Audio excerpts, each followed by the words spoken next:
Good evening. Welcome to the Suboxone Town Hall. I'm Matt Dolman, joined with my partners in crime, Stan Gipe and Anthony Russo. Before we get started tonight, there's no attorney-client relationship or privilege, right? This is just a public event, so we're not speaking about any privileged information.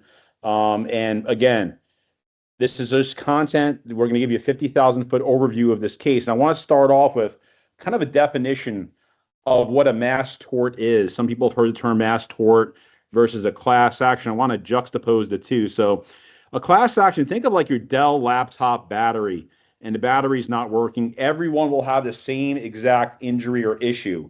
They've all suffered the same harm. That's a class action. There's commonality. In a mass tort, all the issues at hand, all the injuries arise from the same common set of facts, but everyone, involved in this litigation has a differing set of circumstances in terms of their injuries, different severity of such, different degrees of your injury. So this is what separates a mass tort versus a class action. Right now, this is multi-district litigation. What that means, there was a number of lawsuits filed in federal courts throughout the United States, and these were consolidated before one judge, Judge 𝗣𝗧𝗘𝗧𝗏 in Northern District of Ohio. Now, Stan is our resident lawyer who sits on the steering committee for the Suboxone MDL. Stan, where do we stand right now at the litigation? Like, give us a snapshot view of what's going on. What's the latest? I mean, right now the litigation is starting to move forward. The first phase of the litigation was fighting about what documents we're actually entitled to get, right? Like the parameters on the discovery, what terms are we having them search for? Because these are giant companies, right? They've got huge databases of information, and it's not like you going to a filing cabinet and flipping through for a few papers. So part of what we do in this first fight is, hey, what are we actually entitled to get? What search terms can we make them run through their databases, and what documents can we get? So we got the very first load of documents, almost 1 million. When you say documents, what do these documents encompass? What does that mean? All kinds of stuff. Like you got your emails, you got your plans, their marketing, their development, their everything that comes back with a hit on the search terms that they've allowed us to go for. So all of our documents are going to be really related to, or in some way related to, Suboxone and its impact on dental health. What did Indivior know and when? What information should they have made public and when? What warnings should they have given the public and when? And all this stuff comes from the documents, right? But it's not like they give you the 10 important documents. We've got 1 million in our first batch. It takes a lot of time. We're going through those documents, sifting through the 99% that don't mean anything to find the 1 or 2 that are relevant to what we're doing. So, Stan, as we sit here, Suboxone, this case is against Indivior, the manufacturer. I know it relates to the sublingual form of Suboxone, which is buprenorphine, and how it degrades the tooth enamel. Take us back to the original story, though, how Indivior is a bad actor. I want you to kind of give to the audience, or describe for them, if you will, why, were they running out of the generic form? Was that about to expire? And what brought about sublingual form? And was it tested properly? Like, what is their allegations in this complaint? Okay, so this could be like an hour-long podcast in and of itself. So I'm going to give you this in kind of a nutshell. But basically what happened was you've got Suboxone pill dissolves, right? And this is coming off of patents. You're seeing generics starting to come into the market. And if what you've got is pill A and pill B, and pill B is the generic and it's half as much money, it's going to start eating market share. So Indivior looks at its drug, it looks at Suboxone and says, hey, right, we've got to do something about this. So instead of making it a pill, let's make it this strip and make it fast dissolving and find ways to make this strip seem superior to the pill so we can make everyone think that this is some magically better product and try to get this to take over the market and keep the generics from coming in. Turns out it really wasn't a magically better product, but because it's basically the same drug in a different formulation, you don't have to go through the same sort of testing procedures with the FDA for approval. Long story short, right, this is an acidic drug. When you put it in the strips and it starts dissolving on people's teeth, this rots their enamel. When we say rot, we mean soften. right? And your body has a natural process where it, rebuilds enamel through saliva. This softens the enamel. Any brushing, anything like that, anyone would do after using the strips would hasten that process. So what we had were people using strips, they'd start to notice some tooth decay, and like everyone who wants to stop it, they're brushing harder, trying to take better care of their teeth, only goes to worsen the process. Over time, a lot of complaints started coming into the FDA, and the FDA finally made Indivior put a warning on this product to let people know that this might be happening. And here's why it's important, right? Some people might choose not to take the product, but beyond that, if you're using the product and you're starting to have tooth issues, you would now know why. Right. There'd be, before there was no warning, there was no one telling anyone. So hey, even though your teeth are rotting, there's no reason to stop dropping the strip on it because you'd have no reason to know this is what's causing it. But let's get into what's the general allegation, Stan. So, the allegations are that they essentially tried to make this strip seem like the magical panacea. Turns out it was a more dangerous product, and it ended up rotting people's teeth. I mean, that's essentially it. Right? They didn't test it enough. They had some indications, right? When you start getting into the documents, there's a lot of stuff in there that said they had some indications that this might be going on. But they want to push this product because, and we're getting kind of off topic here, but Suboxone made up a huge percentage of Indivior's profits relative to its sales. And when it goes off of patent, and when they're starting to lose that special license to it, they're starting to worry about their profits, and this was their way to get around it. Yeah, the two main allegations are a failure to warn and a design defect that sublingual Suboxone is not safe in its construct. No, yeah, I didn't know what you were asking. Forms and alternative forms of delivery. No worries. These are what are known as legal allegations. If you can, and we're going to get to Anthony in a minute on a completely different section, but I want to keep this organized. As we sit here right now, what is the next step in this litigation? Where are we at? Okay, so we're digging through documents. We got more documents coming in discovery, and then we're getting into our 30B6 deposition. We're going to start deposing company reps, corporate reps, because now we've got the documents. We know what to ask them about, right? And then that's really what comes next. Why is this case only against Indivior, not the generics? Well, there's a whole different set of laws that apply to generics versus drug manufacturers because by their very nature, generic manufacturers don't invent any drug, right? They don't make anything. Everything they make has been FDA approved for a number of years. So when you're dealing with generic reformulations, their duties are different than the original manufacturer. So Indivior's duty to warn with respect to this product is a lot different than the generics, and there's really no viable claim against the generic manufacturers. Understood. I guess I want to define at this point what a plaintiff steering committee is. Do you want to take that one, Stan? Do you want me to define that? I can take it. Plaintiff steering committee. Sure. Think of this like like if you get in an auto accident, you've got an attorney. Hey, that attorney may even have a law partner, and those two people may work on your claim together. Somebody might do one depo, someone might do another. Plaintiff steering committee is much like that, except a bigger group handling much more complex issues, right? These are tons and tons of documents, tons and tons of depositions, tons and tons of pleadings and briefs. So it's the team of attorneys that are leading the litigation against Indivior. Fair enough. Why are we still taking Suboxone cases?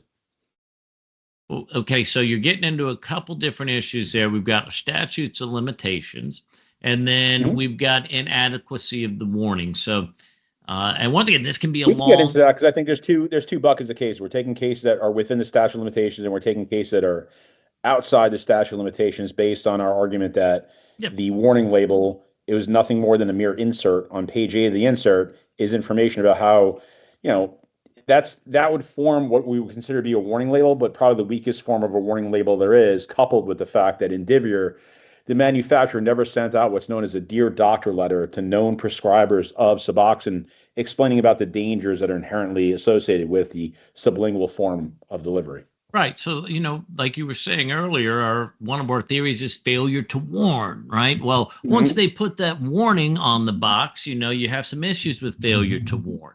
So what you're talking about is exactly right, right? Because it's new or should have known. And when you take a warning and you bury it on page 13 of a pamphlet, is that really someone who's taking this drug? Is that really a conspicuous enough warning to put them on notice? So it is kind of twofold. Yes, those cases which may be arguably out of statute, we're still pursuing those because we feel that the warning was inadequate even when they put it out. Fair enough. All right, turning to you, Mr. Russo. We got a few questions for our audience. How does a client get a loan, and why should they be discouraged from taking a loan? Well, legal funding is a very big area in the law now, and people, it's a very useful tool at the right time of a case. People are going to ask for legal funding if they're having trouble, during their case to make ends meet. However, the problem with this type of a case is that it's so far from its resolution that the funding is so high in interest that it makes it almost impossible for the client to be able to get a loan at this period of time. Unfortunately, we're discouraging our clients from taking any loans. If there are any lenders that do want to lend, most lenders will not lend on these type of cases. However, if they can find one, we're strongly discouraging it. Sometimes even judges in some of the cases before this have scrutinized the loans and have disqualified the loans with some of the clients that have tried to take loans. Yeah, I want to be careful and just then warn those who are listening that you're going to find somebody who's going to tell you they're going to give you a loan. Then they call us and they do the underwriting on the loan. And when they figure out this is part of multi-district litigation, every last time without our involvement at all, they're telling us absolutely no way. And I want to tell you that if you do find somebody out there, and I would assume that they're unscrupulous, the best lenders are already aware of this. Those who are willing to lend you money on a case with the interest rate that's associated with a pre-settlement loan, by the time you pay that loan off, it's going to exceed the amount of your settlement. Be very, very careful. Do not borrow money against your mass tort case. It's a terrible idea. I'm sure you could find somebody that's willing to do that for you, and they're going to be selling you down the river without a paddle. Just my thoughts. How do we value what a case is worth, Anthony? Like, what are we looking at? What are the key factors? The most important factor is going to be the type of injury that each individual had. That's what distinguishes a mass tort case from a class action, as Matt was saying earlier, is that the class action, everyone is similarly situated. The injuries are exactly the same for everyone across the board. Usually it's a product of some sort or some kind of a financial issue. But in mass tort cases, there's a physical type of medical injury that somebody is sustaining. Everyone's injuries are different. Some people may be gravely affected by the damages, as others will be less affected. And usually when it comes time for determining the value of the case, they'll be scheduled in tiers. There'll be a tier 1, a tier 2, a tier 3, an A, B, or C. And each tier will have a different range of value based on the type of injuries that qualify for that particular tier. Does not mean you're going to be stuck in one tier, because then there's a process which people can go ahead and qualify for an extraordinary injury, or for to move from one different tier to another by submitting more information. So all that comes at the end when they tier it. We're still very far off from that procedure. And I just want to remind the viewers out there that generally what we're going to be looking at is the amount of exposure. How long were you exposed to sublingual buprenorphine, which is sublingual Suboxone, and what's the severity of your injuries? What were the type of oral injuries? How many teeth did you lose or rotted out as a result of using the Suboxone? And what other type of oral injuries did you have? Is there any other factors that could influence what a client might receive, and what are we looking at, Stan, Anthony, in terms of case value at this point? Okay, so before you answer that, I just want to caution everybody real quick. There's a lot of blogs out there on the internet where different lawyers are estimating what these cases are worth. I've seen at least 6 of them. Not one of those lawyers is actually on the steering committee and has any idea, is dealing with, first of all, we haven't even begun negotiating with Indivior right now. We're still accumulating documents, and that's just how a mass tort works. We're at ground zero of this case. We're in the front lines.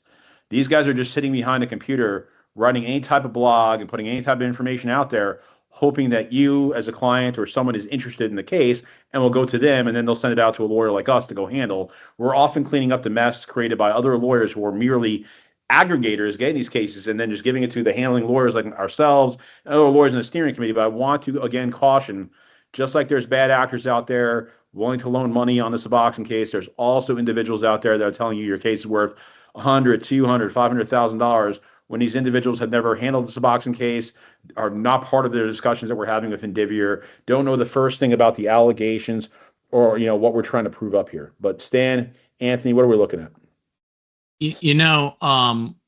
When you get into settlement values, you get a couple different things going on.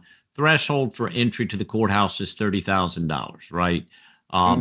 Look, I can promise you, right, there is no one else you're going to go to that's going to get you more money for your injury than us, right? It's not like there's some firm out there that has better access to the settlement pool than us. And I can promise you, your attorney's not going to, or if you go to some other attorney, they're not going to tell you they can get more money than us for the claims. What it's going to boil down to is the amount of damages each person has. Like, how many teeth did you lose? That's that aspect of it. And can you show enough use of the name brand product to create a threshold there? One thing Matt mentioned is some other confounding factors, right? Our job is to show two things. One, hey, that this product overall could cause tooth rot, right? Number two, to show that the product did in fact with you cause that tooth rot, right? That's specific causation. So one confounding factor, if you get a history of methamphetamine use, right? Well, that's more likely to have rotted teeth than the Suboxone. So that's going to be a disqualifier because that's sort of a confounding factor. So that'd be one thing that disqualifies you from participating in this claim. When we go back 1 second, what were the qualifications for this case? We never touched on that before. Qualifications, right, is our threshold, and we set, and I believe this is about the same across everybody. At least 6 months use of the name brand product, right? And it's, a lot of times people don't know if they're using a name brand or generic. People believe they're using the name brand, they get the generic. So we have to order the records and be able to tell there's specific codes for name brand drugs versus generic, that you use the name brand product for at least 6 months and had at least 3 teeth that are gone or dead, right? Not everybody can afford to have their teeth pulled. So some people just have rotten dead teeth there that haven't fallen out yet. So that's what in our mind gets us a threshold to entry. And then, some people have it all the way to, all their teeth are gone. I mean, it runs, there's a lot out there. And ultimately, at the end of the day, you end up on a settlement matrix. I think you hit on this a little bit before. When we get to the end of the day, if and when there's a settlement on this case, the relevant factors that drive value get placed out on sort of a grid, right? And you get placed on that grid depending on what relevant factors apply to your case and how they apply. And where you fall on that grid kind of is an indication of the seriousness of your injury relative to everyone else in the pool.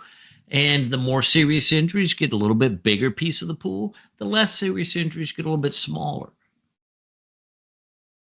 Fair enough. Where we're at right now, how many cases have been filed? Because I want to get into the census. And I know a lot of people are on this call, this meeting, if you will, this evening. And they want to inquire. They've been contacted by our office. They want to inquire about the status of the census. And I know there's been some issues with also filling out the census report. And another piece of advice to clients out there is that we're booking out, I believe, right, Anthony, it's 14 days ahead of time.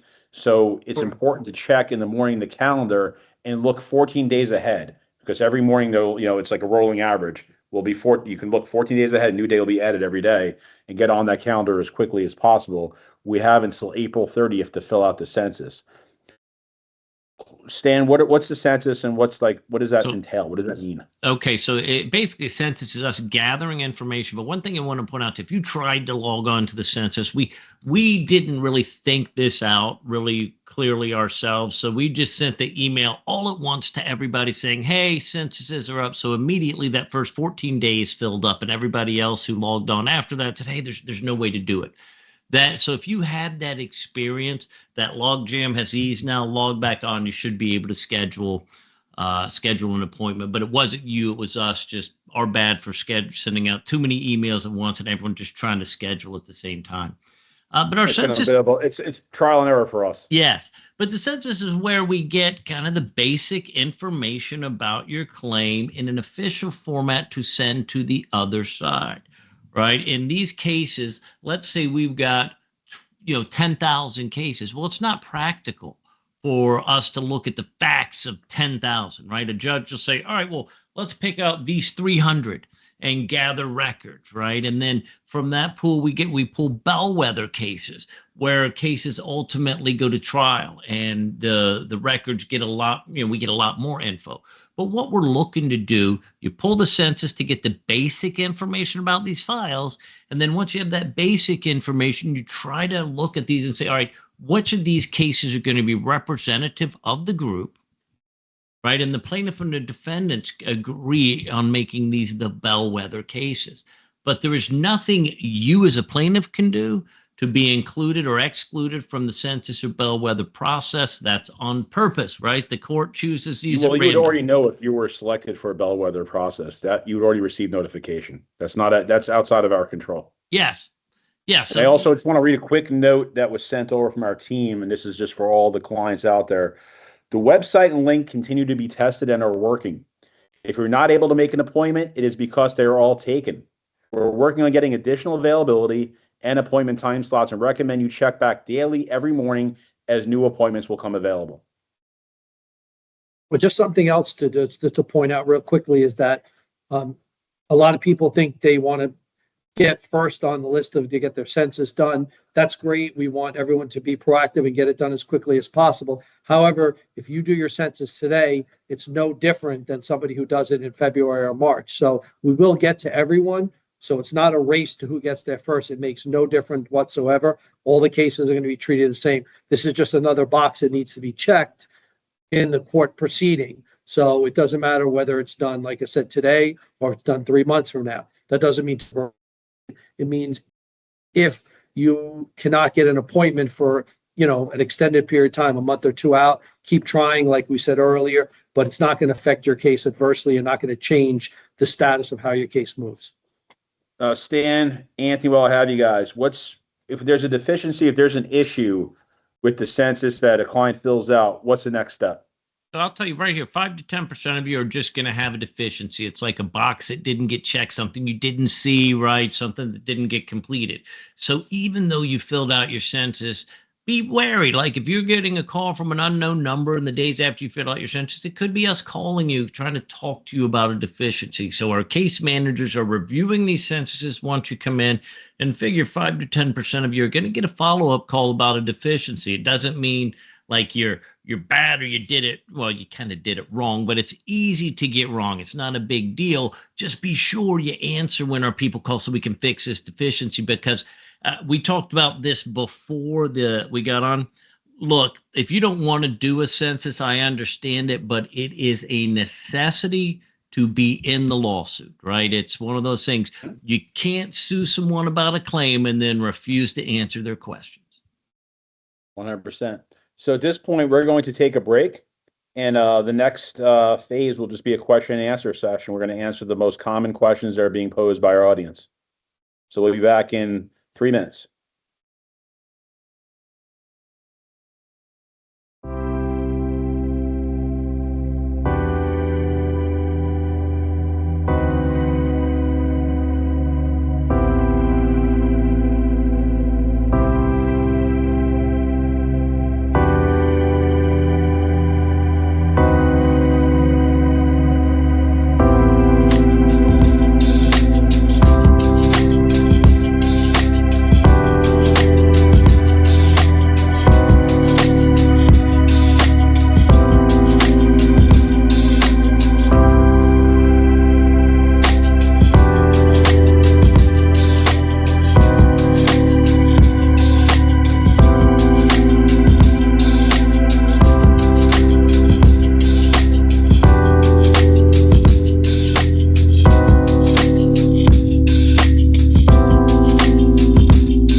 joining today's Suboxone Town Hall.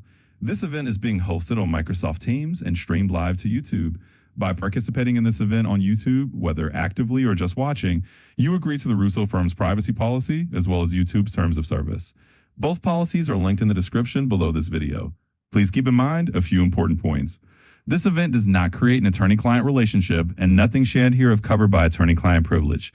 For that reason, we ask that you do not share personal or case-specific details during this session. This event is being recorded. By joining, you consent to the Russo Firm and Dolman Law Group recording, publishing, and using this content, including but not limited to your likeness, YouTube account name, and image, comments, and questions at any time, in any format, and without further notice or compensation. Due to time constraints, we may not be able to answer every question. This event will begin in just a moment.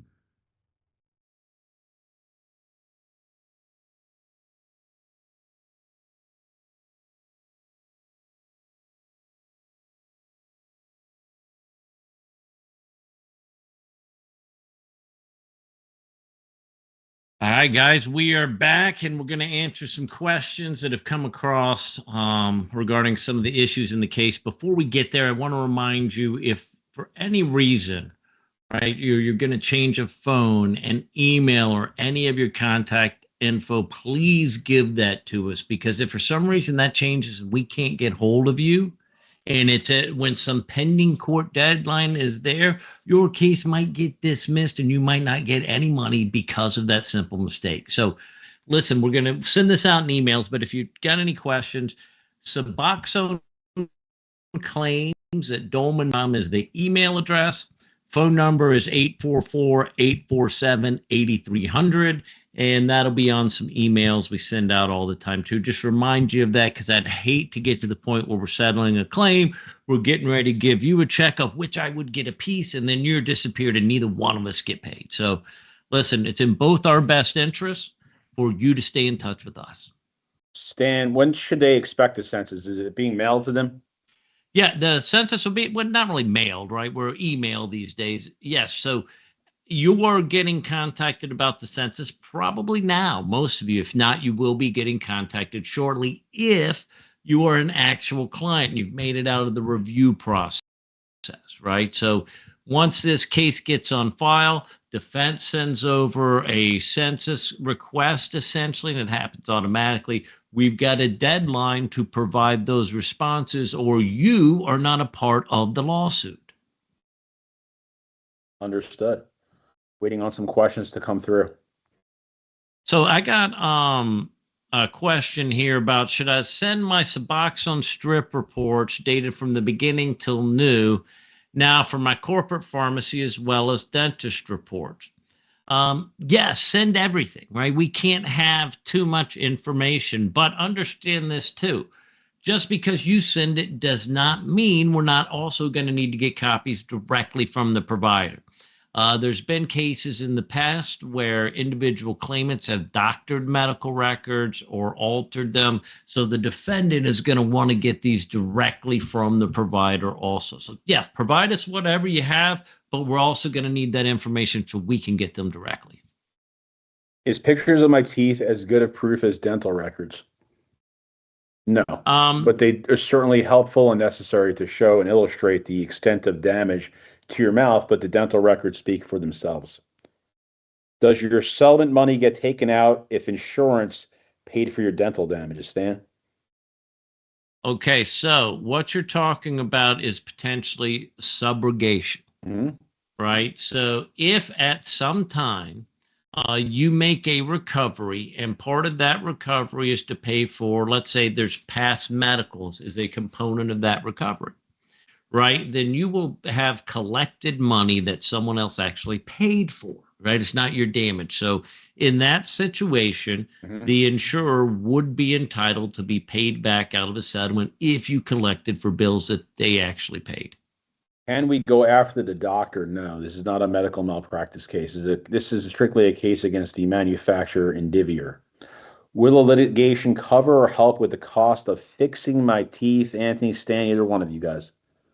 Yeah, I think that part of your settlement is for your damages, and part of your damages is the expenses you have to fix your teeth. It doesn't mean it's going to be dollar for dollar, but that's what your damages are composed of. So most people we're hoping are going to be able to get at least some money toward being able to fix their teeth.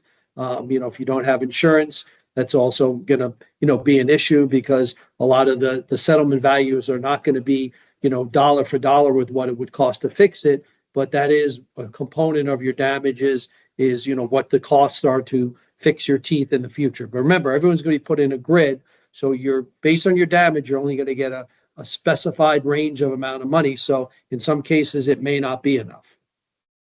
And I'd just like to add to that, right? It's going to be up to you what you do with your money, right? So if you take your money out when you get it and blow it, you are going to have messed up teeth for the rest of your life, because you're not going to get to come back and say, I spent that money, now I need my teeth fixed. So you're going to get the money. It's your choice on whether you choose to fix your teeth or take care of other needs in your life. How long is the entire process? Way too early to tell. And we don't have a crystal ball. We can move only as fast as the federal judge moves this case. If I was to give you a ballpark guesstimation, I would say that we should be done with this case within the next 2 to 2.5 years. But there, again, that's a guess. We still have several hurdles to cross in this case, including but not limited to what's known as a federal 702 examination, also known by some as 𝗣𝗟𝗘𝗔𝗦𝗘, which is a medical. It's more of the court serves, a judge in this case serves as a gatekeeper for the scientific evidence that's admissible or not admissible in this case. It usually goes for 2 to 3 days worth of testimony from experts. And what we need to show is that exposure to X causes Y. That's general causation. And that exposure to X causes Y in a specific individual. That's known as specific causation. And that's a hurdle that we will need to cross. And that's not even scheduled yet. So we're probably a good 2 years off at the earliest.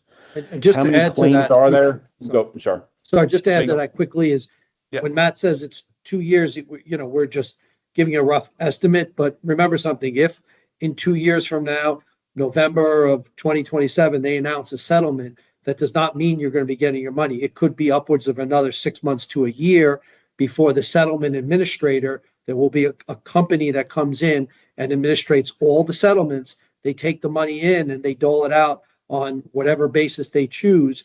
We don't have control over that.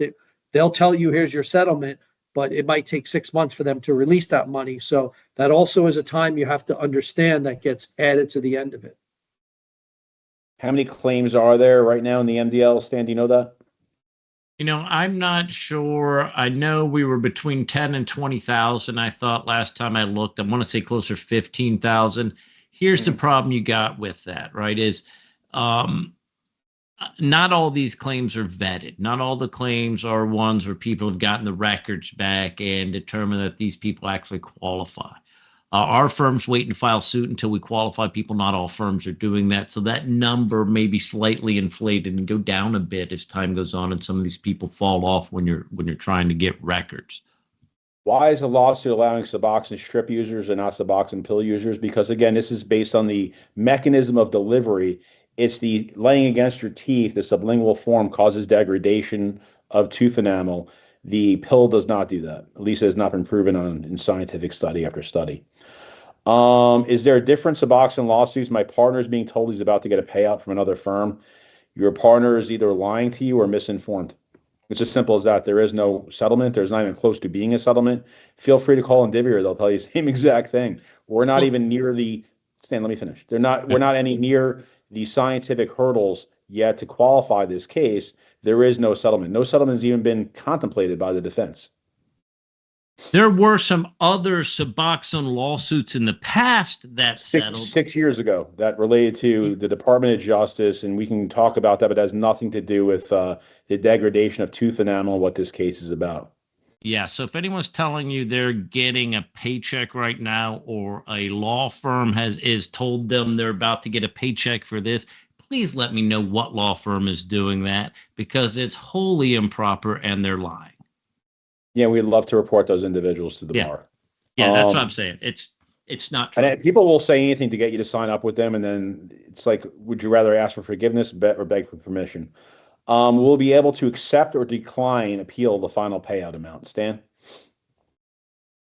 Well, essentially, people can opt out of an MDL usually that's not going to be a viable option for most people, right? When you get into these cases, we're all using these experts. These experts are kind of being pooled collectively. They're very expensive, and a lot of stuff is going out there. So, in theory, you can try to bring your claim alone and not have to be a part of it. But in reality, that's very rarely a practical way to go about it. Is there another way to complete the census without having to go through your time-sensitive Microsoft booking schedule that fills up immediately? Not aware of another way. Is there another way, gentlemen? We are not, but that problem should be clearing up over time. So, look, we apologize for that. We've only got just so many people doing this, but we are working on it. So just log back on, and I promise that it's going to get easier as time goes on. And we will you get got- to everything. Yeah. Everybody will get filled out. Is the census something we fill out ourselves, or we get a call to answer questions? We complete the census over the phone with the client, and then we submit it on their behalf. Would I be able to get more money if I took them to court myself independently? No. That's not how it works. Stan, Anthony, you want to opine on that one? Yeah, I mean, it's okay. So maybe, I guess maybe, but are you going to be able to pay to have the 20 experts and do the depositions, and the cost associated with pushing your file make it impractical? So, Yeah, to push an individual case, just to make sure everyone's aware. If you want to proffer up your own case and get your own experts and do it all, it's probably going to cost you between $200,000 to $500,000 to proffer up a case where the ultimate value of the case probably doesn't meet that threshold or anywhere near that. And that's just being very frank with you. The reason why we save on the cost is that we are pooling hundreds, if not thousands of cases together. Everyone is in the plaintiff steering committee. And that's how multi-district litigation works. We are the ones, including along with 14 other law firms, that are putting up the cash, putting up the money to fund this very litigation. So we're funding our own experts. And the experts that we use is known as a common benefit. That provides a benefit to everyone else that's outside the plaintiff steering committee, meaning if you wanted to go on your own and set your own sales and pursue your own case and not use us, you'd have to proffer your own experts. You couldn't use the experts that we're utilizing. And to build on that a little bit, there are some cases, right, where you'll have multi-district litigation where people's damages, let's say, are significant cancers, paralysis, death, right? And these are massive damage claims that maybe can support a one-off. Right. In this case, when we're dealing with dental damage, no one's going out there and expecting a jury to come back with $10 million verdicts. Right. We don't have those sorts of damages in these cases to push individual claims. It's not. So if you're saying technically, can you, yes. Right. But the practical reality of it's just not realistic in this. You'll be spending hundreds of thousands of dollars to prove up your individual case. Will payments be different if I lost all my teeth compared to someone losing only one or two? Yes. So earlier in this conversation, we covered that, the payment at the end, it's way too early to project what that will be, but it'll be a settlement matrix in every mass tort, every multi-district litigation based on your cumulative exposure, how long you use sublingual Suboxone for, and then what is your extent of your injuries. So yes, the more severe injuries will always obtain more or generate more compensation. Taking a look at any other ones. My daughter is in my will if I pass away before settlement. Can she be contacted if I give her your information? Sure. We're not at that stage. It's kind of a morbid conversation, but please provide us her contact information. Well, ultimately on that, when you die, your estate becomes the plaintiff. So someone would have to open the estate. Then we would contact them. They would become the plaintiff. And your money would go to your estate like any other dollars you had in your bank account. It would go to pay your debts if you had any, and money that was left over would then be distributed to your heirs. But it would be treated like any other asset if you die. And just to add to that, clarify. that also is that everybody should have an emergency contact in their information that you give to our staff. Even a second emergency contact would be great because sometimes, we're going to need to get in touch with you on a timely basis. So any extra information or extra people that you say, hey, in case of an emergency or in case you get in touch with me, contact this person would be helpful to both us and to your case. Will people with more severe injuries be paid first? No, that's not how it generally works. Generally, when this case resolves or there's a settlement in totality, the order of payment is structured by the settlement administrator, which is an outside company brought in by the plaintiff steering committee and the defense. We all agree on that. But it's not based on severity. It's just based on a particular order that they put together. And I want to clarify that sentences are only being completed for filed cases. If you just signed up recently, your statute of limitation is not up yet, and you don't have a sentence to complete at this time. Any other questions before we sign off for the evening? I see one up top. It's that, are you going to inform us if we aren't qualified? Yes. You know that during the process of getting records back one way or another, you will know. So you're either going to be in because we got the records to support the claim, or you're going to be out because we got the records back and they don't. But yes, you will be notified. And another note I just want to make sure everyone's aware of, that we put up the money up front in this litigation. It's part of being on this plaintiff steering committee. We're taking the risk. So, I mean, it gives us, and I shouldn't say it's what gives us the incentive to work harder, but note that compared to other lawyers out there who might be taking on Suboxone cases, most of them are just generally referring it to people on the steering committee.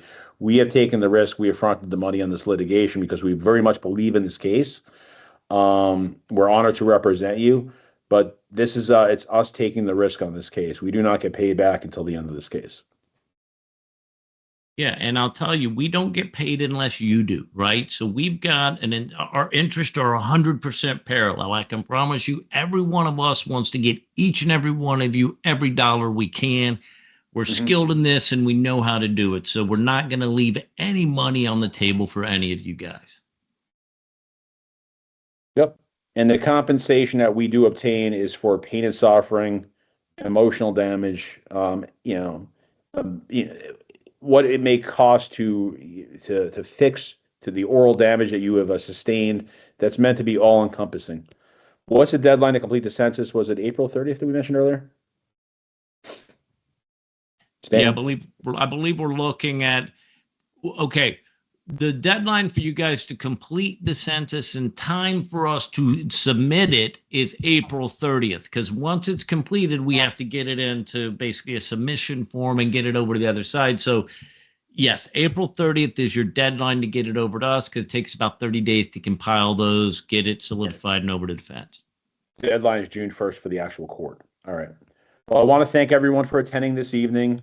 We'll be holding more town halls probably every month, just to keep you updated as this litigation continues. But while we're in the pendency of this litigation, which I expect to go on for at least the next year and a half, 2 years, we will keep you updated with timely updates via both our newsletter, text messages, as well as town halls. Thank you very much for attending, and I'm signing off for now. Have a great night. Good night, guys.